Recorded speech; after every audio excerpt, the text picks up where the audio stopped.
Welcome to this video on XLPE versus PVC cable performance, an essential guide for future engineers.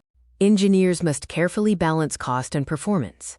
PVC is often chosen for its lower cost, while XLPE is preferred for high-performance applications. Polyvinyl chloride, or PVC, is the standard for wiring.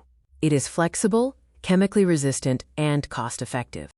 Cross-Linked Polyethylene, or XLPE, uses chemical bonds between molecules to achieve superior strength, heat resistance, and longevity. When it comes to temperature, XLPE outperforms PVC. While PVC handles 70 degrees Celsius, XLPE safely operates at 90 degrees. XLPE also excels in efficiency.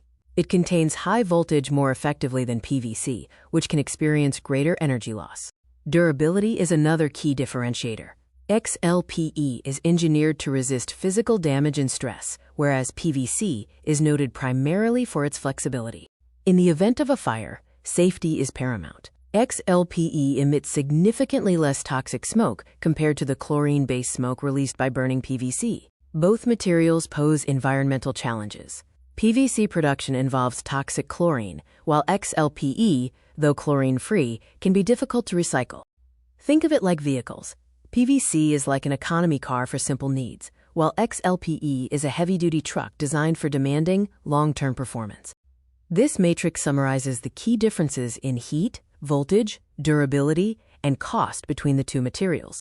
Choose PVC for controlled indoor environments, such as residential wiring and low-voltage applications.